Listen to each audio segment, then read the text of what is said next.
أشهد أن لا إله إلا الله وحده لا شريك له وأشهد أن محمدا عبده ورسوله.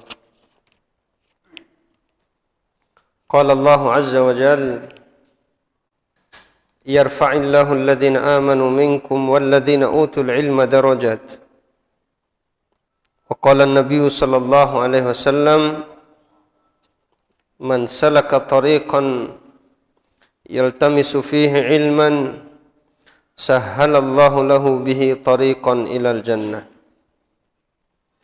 Jemaah salat maghrib yang dirahmati Allah Subhanahu wa taala. Kita bersyukur kepada Allah atas segala karunia dan nikmat yang sampai pada detik ini kita masih bisa sama-sama merasakan nikmat itu. Nikmat yang besar maupun nikmat yang kecil, nikmat yang nampak maupun yang tidak nampak, nikmat yang telah kita rasakan, yang sedang kita rasakan, dan nikmat yang akan kita rasakan. Wa ma bikum min ni'matin faminallah. Semua nikmat yang kalian rasakan, yang kalian dapatkan, sesungguhnya seluruhnya datang dari Allah. Kewajiban kita agar senantiasa menjaga rasa syukur kita kepada Allah yang telah memberikan seluruh karunia dan nikmat tersebut. Bapak-bapak jemaah salat maghrib yang dirahmati Allah, pada malam hari ini kajian terakhir malam Jumat sebelum kita memasuki bulan Ramadan. InsyaAllah kita akan membahas poin-poin sedikit yang berkaitan dengan masalah puasa serta kekeliruan beberapa kaum muslimin ketika mereka berada dalam bulan Ramadan. Ada hal penting yang pertama yang ingin Anda sampaikan, yaitu beberapa bacaan penting yang harus kita hafalkan, yang kita baca selama bulan Ramadan. Ya. Beberapa bacaan atau zikir atau doa yang kita bacakan, yang kita baca pada waktu-waktu tertentu. Di sini disebutkan di antara doa atau zikir yang kita baca yang pertama ketika kita berada di bulan Ramadan, yaitu zikir setelah sholat witir. Apa zikirnya, Pak, setelah sholat witir? Subhanal Malikil Quddus, Subhanal Malikil Quddus, Subhanal Malikil Quddus. Jadi yang ketiga itu dipanjangkan, ya, dipanjangkan bacaannya. Kemudian Rabbil Malaikati Warruh, itu di antara bacaan setelah sholat witir. Itu dimatikan dulu HP-nya. Kemudian yang kedua, yaitu bacaan atau doa yang mana kita berusaha untuk memperbanyak bacaan doa tersebut di 10 malam yang terakhir di bulan Ramadan. Apa bunyi bacaannya, Pak? Allahumma innaka afuwun tuhibbul afwa fa'fu anni. Ya. Kalau tambahan karimun itu enggak ada tambahan karim. Ya. Yang benar dalam hadis itu adalah Allahumma innaka afuwun tuhibbul afwa. Ya. Yang sering kita dengar itu adalah Allahumma innaka afuwun karimun. Kalimat karim itu enggak ada. Yang benar itu tanpa kata kalimat karim. Tuhibbul afwa fa'fu anni. Kemudian yang ketiga, di antara bacaan yang harus kita hafal juga itu doa ketika berbuka puasa. Itu Rasulullah telah mencontohkan kepada kita, zahabaz zama'u wa batallatil uruqu wa thabatal ajru insyaallah. Ini doanya. Nah, doa ini ketika kita berbuka, setelah kita meneguk beberapa tegukan air, langsung kita baca doa ini. Adapun setelah meneguk air itu kemudian kita makan makanan dan yang lain sebagainya, maka bacaannya adalah doa setelah makan. Alhamdulillahilladzi at'amani hadza wa razaqanihi min ghairi haulin minni wala quwwah. Jadi doa dhahabadz dhama'u ini adalah doa ketika beberapa tegukan air itu sudah masuk ke kerongkongan kita. Ini yang harus kita perhatikan, Pak. Jadi bukan doa setelah makannya, bukan. Ya. Beda lagi doa setelah makan. Kemudian yang keempat, doa untuk orang yang memberikan kepada kita makanan buka puasa. Dan ini ada dua, Pak. Yang pertama, ketika ada orang yang datang ke rumah kita atau ke tempat kita membawa makanan, maka doanya adalah Allahumma at'im man at'amani wasqi man saqani. Allahumma at'im man at'amani wasqi man saqani. Itu ketika ada orang datang membawa makanan buka puasa. Kemudian kita harus dahului dengan ablagus sana, yaitu pujian yang paling puncak terhadap kebaikan orang yang melakukan kebaikan kepada diri kita dengan mengucapkan jazakallahu khairan. Itu harus dihafal ini, Pak, doa-doa yang seperti ini. Misalnya kita dititipin makanan oleh orang. Jadi ada orang nitip makanan melalui orang lain gitu. Si fulan menitip makanan kepada fulan yang lain, kemudian fulan ini membawa makanan ke kita. Apa bacaannya? Jazakallahu wa jazahullahu khairan. Ya. Perhatikan domirnya. Jazaka wa jazahullahu khairan. Jazaka wa jazahullahu khairan. Semoga Allah membalas kepadamu dan untuk orang yang memberi makan tadi kebaikan. Ya. Kemudian kita baca doa tadi. Allahumma at'im man at'amani. Ya Allah, berikanlah makan kepada orang yang telah memberiku makan. Wasqi man saqani. Dan berilah minum kepada orang yang telah memberikan kepadaku minum. Kemudian yang kedua, misal ada orang yang mengundang kita makan, buka puasa di rumahnya. Ini beda lagi doanya, Pak. Kemarin sudah dibahas yang ini. Di daurah 2 hari kemarin. Sudah dibahas? Belum ya? Baik.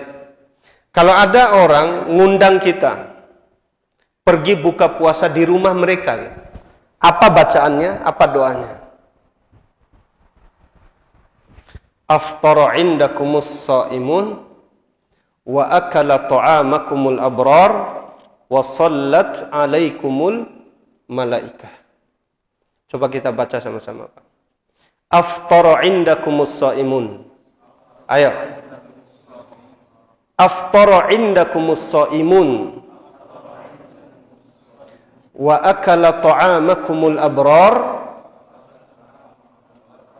wa sallat alaikumul malaikah. Baik.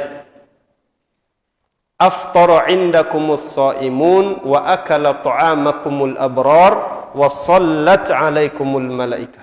Ada yang bisa hafal, Pak? Ayo, Pak. Ada yang hafal? Ayo, sekali lagi. Aftara indakumus shaimun wa akala ta'amakumul abrar wa sallat alaikumul malaikah. Apa artinya? Telah berbuka puasa di sisi kalian orang-orang yang berbuka puasa. Dan telah memakan makanan kalian, yaitu orang-orang yang baik. Abrar itu orang-orang yang bertakwa.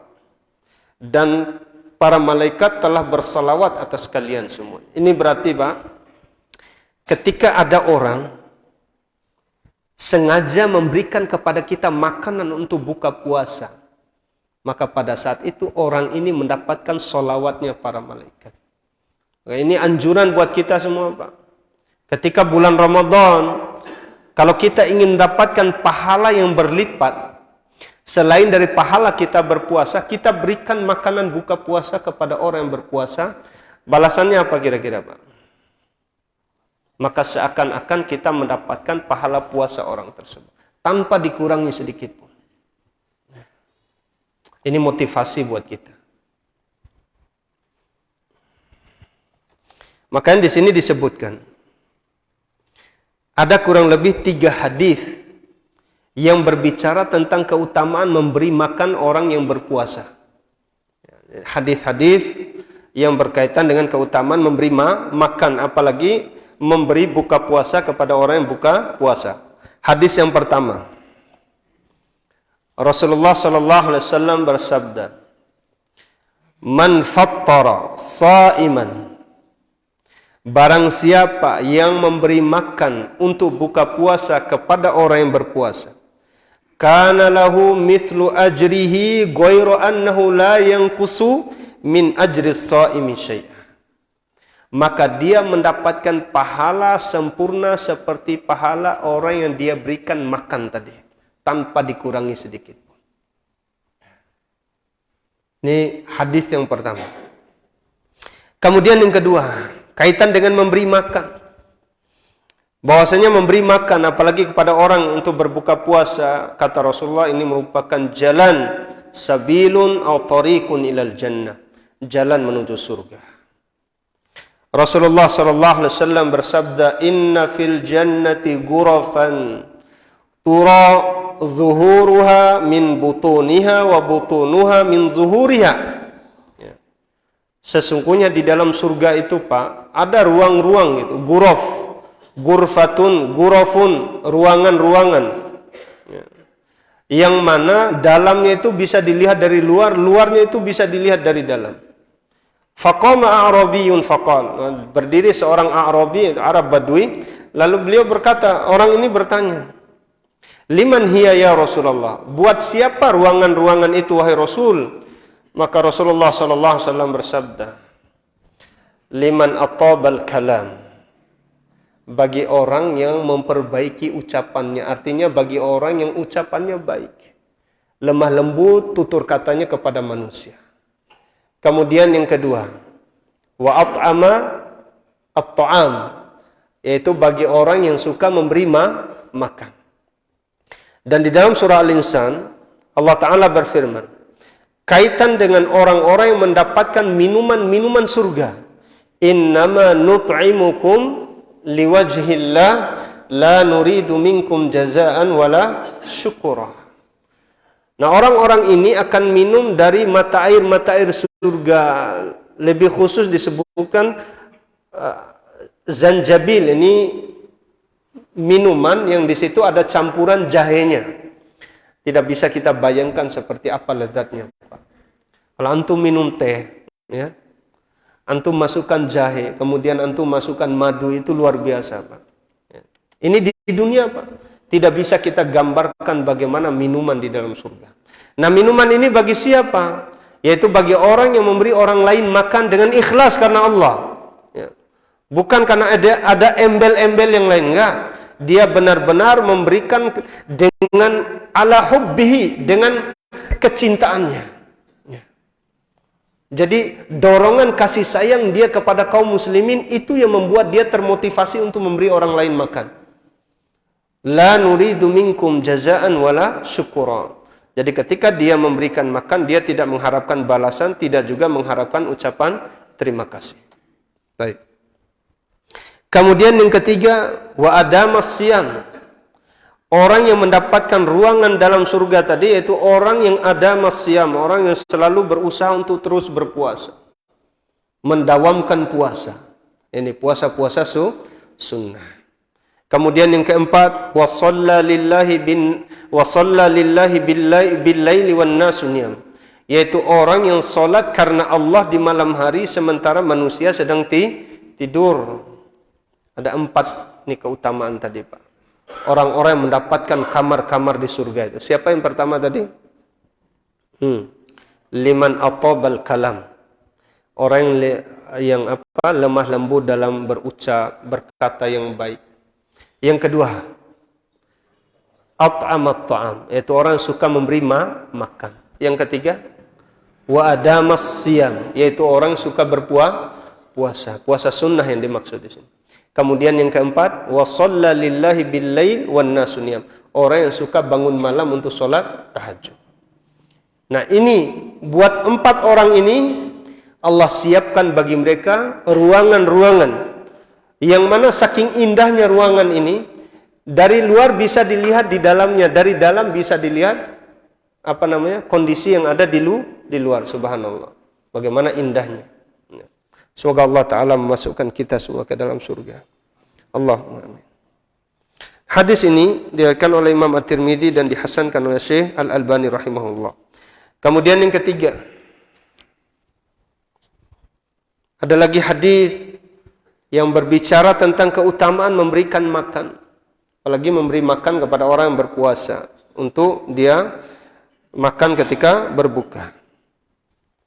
Dari Abi Hurairah radhiyallahu taala an, qala Rasulullah sallallahu alaihi wasallam.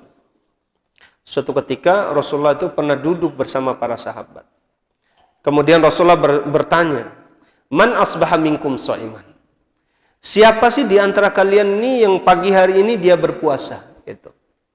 Qala Abu Bakrin ana. Abu Bakar berkata, saya. Gitu. Kemudian Abu Hurairah berkata, Rasulullah bersabda, "Faman tabi'a minkumul yawma janazatan."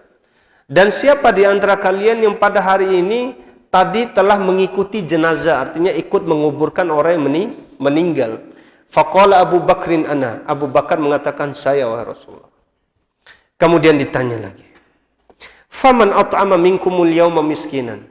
Lalu siapa pula yang hari ini telah memberikan makan kepada orang miskin? Abu Bakar berkata, ana, saya. Kemudian Rasulullah bertanya lagi, "Faman 'ada minkumul yawma maridhan." Dan siapa yang hari ini dia telah menjenguk orang yang sakit? Faqala Abu Bakrin ana. Maka Abu Bakar mengatakan, saya. Maka Rasulullah sallallahu alaihi wasallam bersabda, "Majtama'na fi imri'in illa dakhalal jannah." Tidaklah berkumpul 4 amalan ini pada diri seseorang, melainkan Allah jamin baginya surga. Suka memberi makan. Makanya ada satu konsep ya Pak. Antara mentraktir makanan dengan minta ditraktir makanan. Mana yang paling bagus Pak? Yakin? Mana yang paling bagus? Mentraktirkan makanan atau minta ditraktir makanan Pak?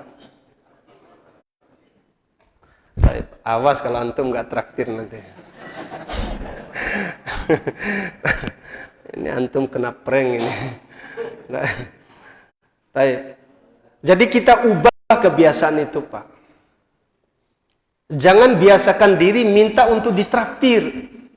Coba sekali-sekali kita duduk di di warung makan atau di samping rombong bakso gitu kan. Ayo, ana yang bayarin buat antum. Subhanallah, ini pahalanya besar Pak. Coba lihat, jaminannya tadi apa? Surga Pak. Jaminannya itu ruangan-ruangan yang indah di surga. Ya, bagi orang yang suka memberi makan.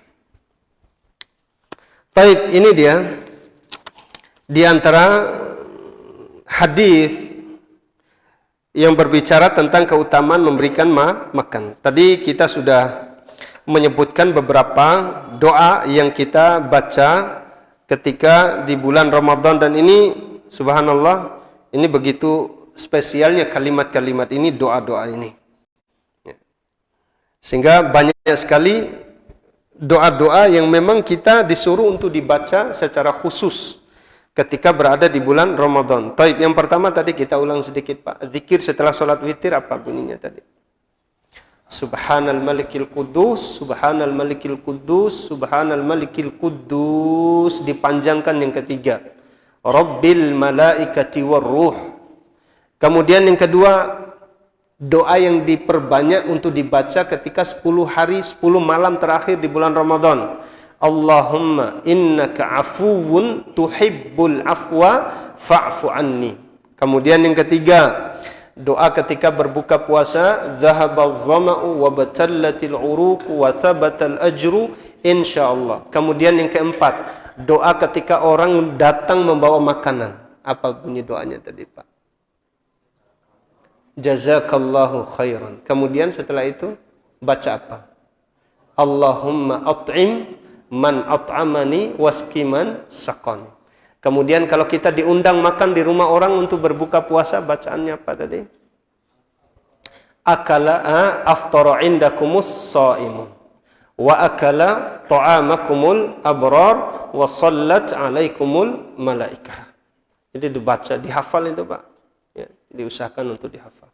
Karena kita nggak tahu, biasanya kalau Ramadan itu kita sering diundang buka puasa di rumah orang ya, sering. Baik.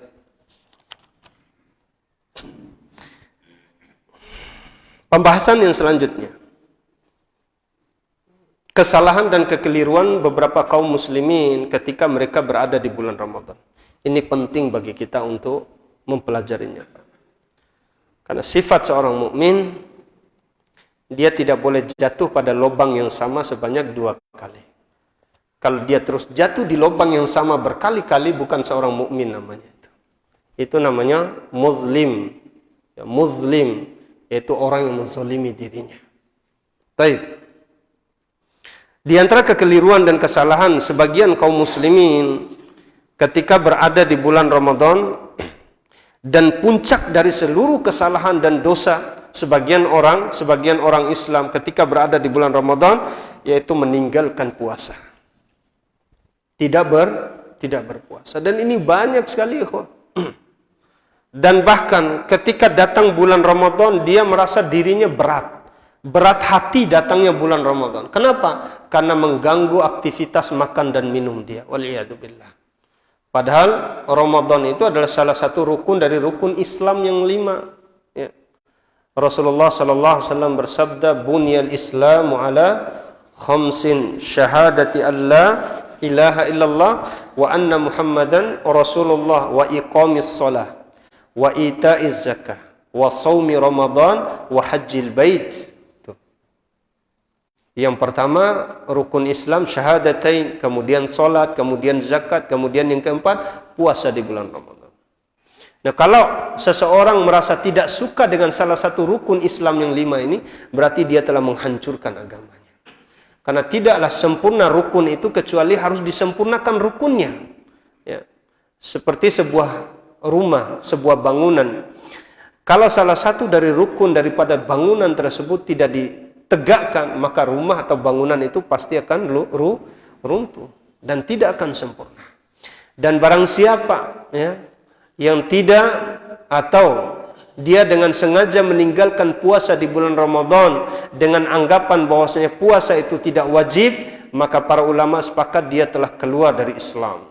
Kenapa? Karena mengingkari salah satu rukun berarti dia mengingkari semua rukun. Dan ini sudah disepakati, Pak. Sama seperti orang ketika dia mengingkari seorang rasul, maka seakan-akan dia mengingkari seluruh rasul. Barang siapa yang mengingkari satu hadis yang sahih, seakan-akan dia mengingkari seluruh hadis. Barang siapa yang mengingkari satu ayat dalam Al-Quran, seakan-akan dia mengingkari seluruh isi Al-Quran. Ini hati-hati kita, Pak. Kemudian yang kedua, di antara kekeliruan orang ketika dia berada di bulan Ramadan, ketika dia berpuasa, yaitu puasa tapi banyak tidurnya. Ya. Lebih banyak tidurnya daripada bacaan Al-Quran. Lebih banyak tidurnya daripada aktivitasnya. Ada orang bilang, membawakan hadis, naumus shaim ibadah. Tidurnya orang berpuasa adalah ibadah. Jadi orang tukang tidur senang dengan hadis ini. Ya, bawaannya pingin tidur saja kan gitu, Pak. Dengan berlandaskan hadis ini, naumus shaim ibadah. Tidurnya orang puasa itu ibadah. Betul. Kapan tidurnya orang yang berpuasa itu bernilai ibadah? Kalau dia sudah letih dari beramal, silakan dia tidur. Maka pada saat itu juga berpahala bagi dirinya. Bukan berarti dia memang latihan mati selama puasa. Latihan mati, tidur terus kerjaannya. Waliyadzubillah.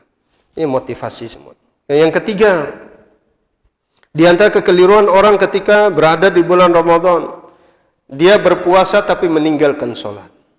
Dia berpuasa tapi meninggalkan sholat berjamaah. Dia berpuasa tapi meninggalkan sholat tarawih. Dan ada orang seperti itu, Pak. Ya. Dia berpuasa tapi meninggalkan sholat. Ditinggalkan sholat wajib.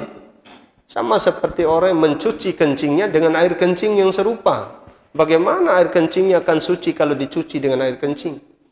Bahkan lebih parah lagi ini, Pak. Dia meninggalkan sesuatu yang sifatnya usul, pokok, ya. Salat itu, Pak, tidak bisa ditinggalkan kecuali oleh 3 orang. Siapa saja, Pak? Enggak, maksudnya pena itu akan diangkat dari 3 macam manusia. Orang gila, siapa lagi? Anak kecil. Kemudian siapa? Baik. Orang gila, anak kecil. Baik, ini. Kalau kita perhatikan hadis ini, Pak. Kemudian yang selanjutnya, wanita apabila dia haid dan nifas.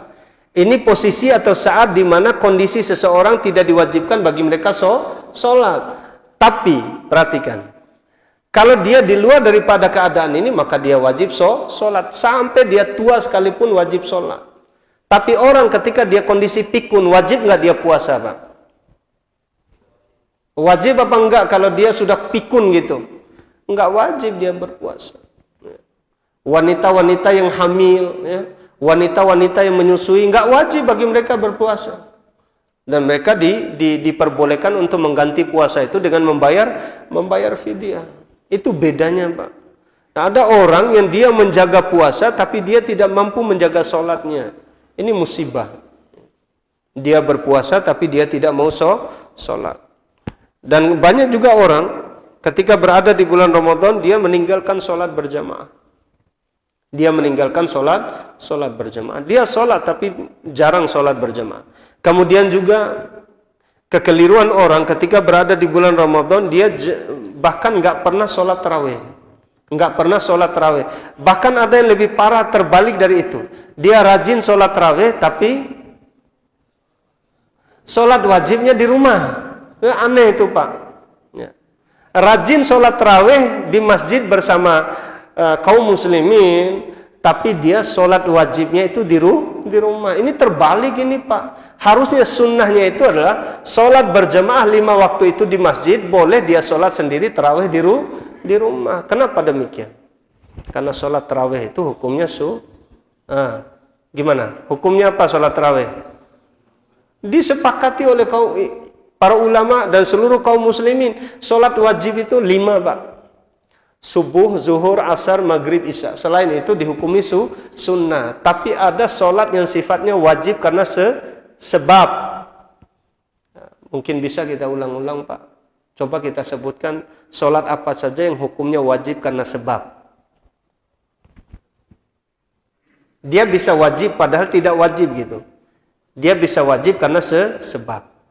Misalnya sholat tahiyatul masjid. Para ulama itu sepakat bahwasanya di antara sholat itu yang menyebabkan dia menjadi wajib, di antaranya adalah sholat tahiyatul masjid. Dia masuk masjid, maka diwajibkan baginya untuk sholat. Dan ini dipraktekkan oleh Rasulullah dan para sahabat. Di antaranya suatu hari Rasulullah pernah berkhutbah, masuk salah seorang jemaah ketika sholat Jumat, dia langsung duduk. Nah, ketika Rasulullah berkhutbah melihat orang ini, kemudian Rasulullah bertanya, Wahai fulan, as-sallaita? Apa kamu sudah sholat? Belum. Qum fasalli, bangun dan sholatlah. Ini dari hadis ini para ulama mengeluarkan faedah menunjukkan bahwa sholat tahiyatul masjid itu hukumnya wajib sebagai bentuk tahiyah, sebagai bentuk penghormatan terhadap rumah Allah Subhanahu wa taala. Baik. Ini yang keberapa tadi? Yang ketiga, kekeliruan orang ketika berada di bulan Ramadan, yaitu tidak berpuasa tapi dia tidak sholat, tidak juga sholat berjamaah, tidak juga sholat tarawih. Dan kekeliruannya juga dia menjaga sholat tarawih berjamaah di masjid, tapi dia tidak sholat berjamaah, sholat 5 waktu di masjid. Ini keliru juga. Kemudian yang keempat, di antara kekeliruan kaum muslimin, yaitu melafazkan niat puasa. Jadi niat puasa itu mereka lafazkan. Para ulama sepakat bahwasanya niat itu letaknya di hati. Dan Rasulullah sallallahu alaihi wasallam bersabda, "Man lam yubayyiti siyam qabla al-fajri fala siyama lahu." Hadis ini diriwayatkan oleh Imam Ahmad. Barang siapa yang tidak memabitkan niat puasa sebelum terbitnya fajar sidik, maka tidak ada pahala puasa bagi dirinya. Coba kita perhatikan Pak. Hadis ini ditujukan terhadap puasa wajib, bukan puasa sunnah. Saya ulang. Hadis ini, barang siapa yang tidak mengumpulkan niat puasanya di malam hari sebelum terbit fajar sidik, maka dia tidak mendapatkan pahala puasa. Ini menunjukkan bahwasanya niat puasa sholat wajib itu harus ada di dalam hati kita sebelum terbitnya fajar sidik. Tapi kalau puasa yang sifatnya sunnah, maka boleh bagi kita untuk meniatkannya di pagi hari apabila setelah terbit fajar sidik kita belum makan atau minum. Ini yang harus perhatikan Pak. Ya. Sebagaimana Rasulullah ketika beliau di pagi harinya pergi ke rumah salah seorang dari istrinya bertanya, apakah di rumah kalian ada makanan? Tidak ada wahai Rasulullah. Maka Rasulullah mengatakan idzan fa inni shaim. Kalau begitu saya puasa. Ini menunjukkan bahwasanya niat puasa sunnah itu diperbolehkan untuk di mana? Di pagi hari. Tapi kalau niat puasa wajib itu sebelum terbitnya fajar sidik. Naam, kita adzan dulu. Wallahu a'lam bishawab.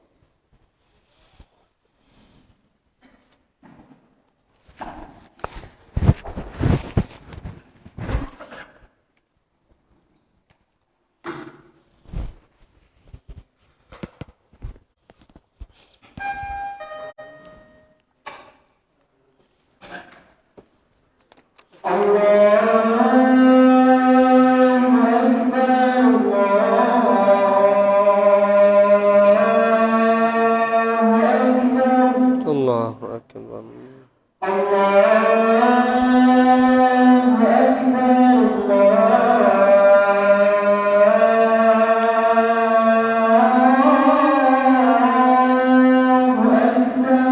Allahu akbar.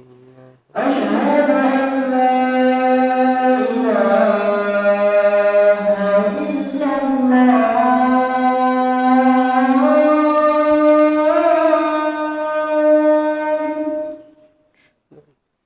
Asyhadu an la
Nah,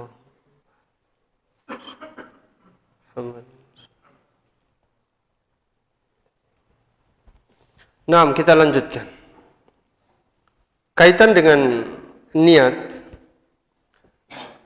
berpuasa di bulan Ramadan, oleh para ulama mereka membagi khilaf para ulama kaitan dengan niat puasa di bulan Ramadan. Di antaranya adalah madhab Hanafi misalnya. Mereka itu untuk meniatkan puasa bulan Ramadan, mereka niatkan di hari pertama di tanggal 1 Ramadan langsung sampai pada tanggal 29 Ramadan. Mereka cukupnya niat pas awal masuk Ramadan saja. Ini kalau madhab Hanafi, Pak. Kemudian yang kedua, ada sebagian ulama yang mengatakan bahwasanya niat puasa wajib itu sebelum kita tidur di malam hari. Ya. Pada saat itu kita sudah boleh untuk meniatkan puasa untuk esok harinya. Kemudian yang ketiga, ada lagi sebagian ulama yang mengatakan bahwasanya niat puasa wajib itu ketika kita bangun untuk makan sahur, maka pada saat itulah kita niat puasa wajib. Dan kalau anak pribadi, Pak, lebih condong kepada pendapat yang ketiga. Jadi setiap kita bangun di malam hari untuk makan sahur, pada saat itulah kita memasang niat untuk puasa wajib. Wallahu a'lam bishawab. Kemudian yang kelima, di antara kekeliruan sebagian kita, Pak, sebagian kita kaitan dengan makan sahur.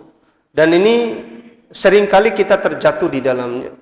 Setelah saya mendengarkan pembahasan beberapa asatid yang berkaitan dengan hadis, ya, yaitu Rasulullah sallallahu alaihi wasallam bersabda, "Idza sami'a ahadukumun nida wal ina'u fi yadihi fala yad'uhu hatta yaqdiya hajatahu." Mungkin antum sering dengar hadis ini. Apabila salah seorang mendengar suara azan sementara bejana makanan itu ada di tangan kalian, maka janganlah meninggalkan bejana makanannya itu sampai dia menghabiskan makanannya. Selama ini kita memahami bahwasanya hadis ini yang berkaitan dengan rukhsah, keringanan bagi orang yang terlambat bangun makan sahur. Nah, ketika dia makan, dia mendengar azan subuh. Nah, sebagian kita selama ini yang kita pahami hadis ini adalah kita tetap boleh untuk menghabiskan makanan yang ada di tangan kita meskipun azan sedang terdengar. Ternyata pemahaman ini salah, Pak, keliru. Kenapa demikian? Berdasarkan ayat dan hadis Rasulullah SAW. Ayatnya misalnya kita lihat di dalam surah Al-Baqarah. Allah Ta'ala berfirman, "Wa kulu washrabu hatta yatabayyana lakumul khaytul abyad minal khaytil aswadi minal fajri." Oh, kita lihat. Makan dan minumlah oleh kalian sampai kalian bisa membedakan mana benang hitam, mana benang putih dan mana benang hitam dari fajar. Maksudnya benang putih apa, Pak? Fajar sidik. Benang hitam fajar kadzib. Fajar sidik dengan fajar kadzib dari fajar. Jadi berdasarkan hadis, kalau ini ayat, Pak. Kemudian hadisnya Rasulullah SAW bersabda, "Inna Bilalan yu'adzinu bilailin wasfakulu washrabu hatta yu'adzina ibnu ummi maktumin fa innahu la yu'adzin hatta yatlu al-fajru." Sesungguhnya Bilal kalau dia azan biasanya dia melakukan azan yang pertama. Karena di zaman Rasulullah biasanya azan di subuh hari itu ada 2 kali, Pak. Azan yang pertama untuk membangunkan sholat tahajud. Azan untuk membangunkan kaum muslimin untuk melaksanakan sholat tahajud. Kemudian yang kedua, azan untuk sebagai pertanda bahwasanya sholat subuh itu telah masuk. Coba kita perhatikan. Kalau Bilal itu tugasnya adalah azan yang pertama. Azan yang kedua yaitu Abdullah ibnu Ummi Maktum. Dia ini tidak azan kecuali kalau sudah terbit fajar sidik, yaitu azan untuk sholat subuh. Ini berarti, Pak, setelah kita mendengarkan ayat dan juga hadis Rasulullah SAW, kaitan dengan hadis idza sami'a ahadukumun nida wal ina'u fi yadihi fala yadh'uhu hatta yaqdi hajatahu. Hadis itu berlaku untuk salat yang 5 waktu. Coba kita perhatikan. Untuk salat yang 5 waktu. Maksudnya apa? Misalnya kita ini sedang makan, Pak.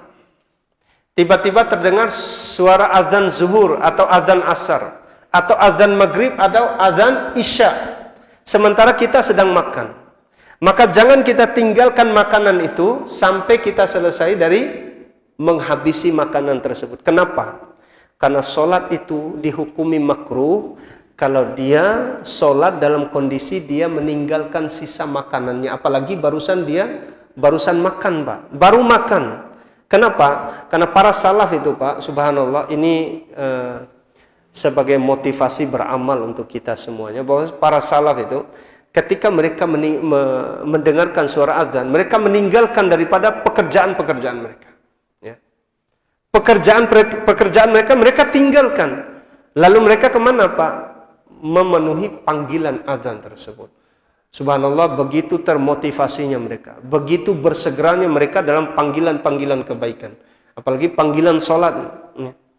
Nah, kaitan dengan hukum daripada hadis ini berarti kita bisa simpulkan bahwasanya ketika kita mendengarkan azan, baik itu azan zuhur, asar, maghrib atau isya, sementara ada makanan di tangan kita, maka kita dianjurkan untuk menghabiskannya. Khawatirnya nanti ketika kita sholat, kita memikirkan makanan tersebut. Maka inilah maksud daripada hadis ini. Karena yang kita fahami selama ini adalah kalau kita makan sahur, kemudian azan subuh berkumandang, kalau masih ada sisa di piringnya, dihabiskan dulu. Ini enggak benar. Ya. Kalau sudah seperti itu caranya berarti dia sudah berbuka puasa di subuh hari. Ya. Kalau enggak hindari bungkas subuh ya. Bungkas subuh. Baik.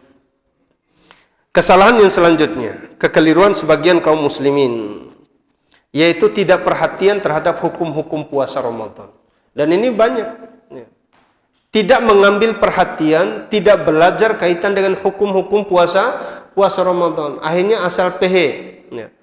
Diajarkan kepada anaknya, ain ore ketufe bata puasa, seperti itu. Ain paanangi bata puasa, seperti itu. Ya, diajarkan kepada anak-anak kecil. Itu. Dan hukum-hukum yang mereka tidak memahaminya. Sampai-sampai pada hukum yang sebenarnya sesuatu yang tidak membatalkan puasa bagi mereka itu batal. Contohnya misalnya apa, Pak, kira-kira?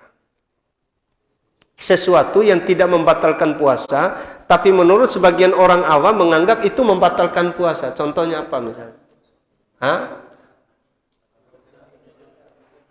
Banyak sekali berarti ini, Pak. Ya. Ini menunjukkan bahwasanya banyak sekali di antara kaum muslimin ini yang tidak mau peduli yang berkaitan dengan hukum-hukum masalah puasa. Dan yang saya dengar dari siswa saya. Mereka cerita gitu. Ustaz, apa benar sebagaimana mereka dengar dari orang tua mereka? Kalau malam Lailatul Qadar itu pohon-pohon itu sujud gitu. Air sungai itu berhenti mengalir. Itu siapa yang bilang? Orang tua mereka di kampung katanya. Berarti ini sesuatu yang yang dilestarikan secara turun-temurun keyakinan seperti ini. Sampai ada orang tua kita mengatakan bahwasanya Lailatul Qadar itu dicari katanya. Dicari. Maksud mereka itu dicari itu ya ke sawah-sawah gitu kan, ke ladang dan semisal dengan ke gunung. Padahal maksud dicari Lailatul Qadar itu dicari dengan amal soleh kita di malam hari. Seperti itu. Baik. Subhanallah, banyak sekali keyakinan-keyakinan yang tidak sesuai, kemudian amalan yang tidak sesuai dengan hukum Islam yang tersebar di tengah-tengah kaum muslimin.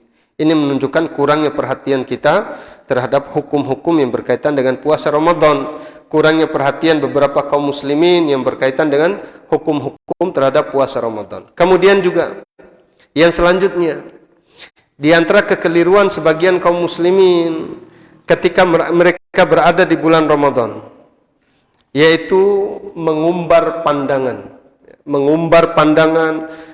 mengumbar pendengaran dan yang lain semacam. Seperti ada fatwa yang pernah kita dengar, hukum onani ketika puasa. Pertanyaannya, Bagaimana hukumnya Pak? Kalau ada orang onani ketika berpuasa, apakah membatalkan puasanya? Membatalkan apa tidak?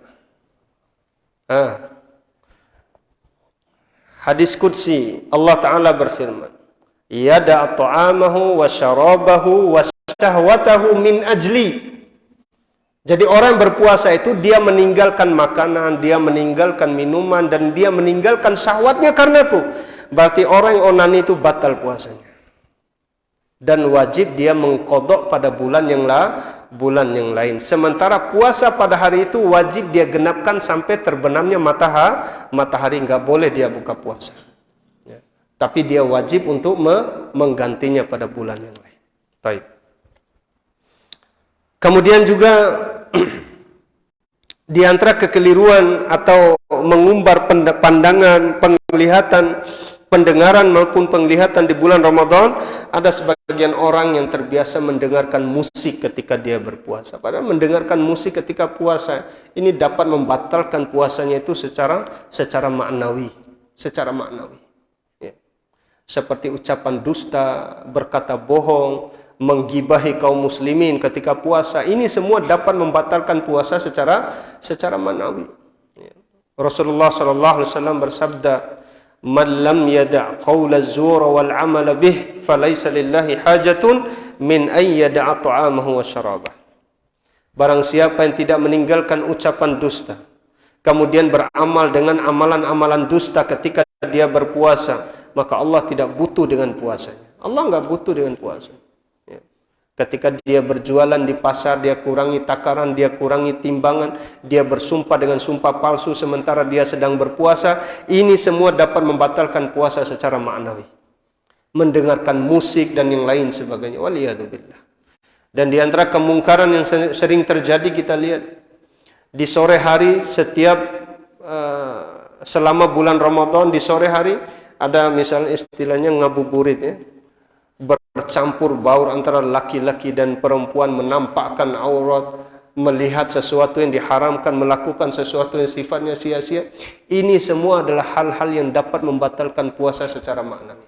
Ya, kita tinggalkan yang tidak bermanfaat. Karena sesungguhnya Ramadan ini hanya datang sekali dalam satu tahun saja. Maka nasihat untuk anak dan kita semuanya untuk memanfaatkan momen Ramadan besoknya, insyaallah. Allahumma balikna Ramadan. Semoga Allah Subhanahu wa taala menyampaikan kita sampai bulan Ramadan. Semoga Allah memberikan taufik kepada kita untuk beramal ikhlas karenanya di dalam bulan Ramadan, ikhlas dalam berpuasa, ikhlas dalam membaca Al-Qur'an, ikhlas dalam bersedekah dan yang lain sebagainya. Allahumma amin. Baik, kita cukupkan dulu pembahasan kita pada malam hari ini yang berkaitan dengan masalah puasa. InsyaAllah mungkin besok ada ustadz-ustadz kita yang lain yang mungkin akan menambah kaitan dengan khazanah ilmu yang berkaitan dengan masalah puasa Ramadan. Wallahu a'lam bishawab.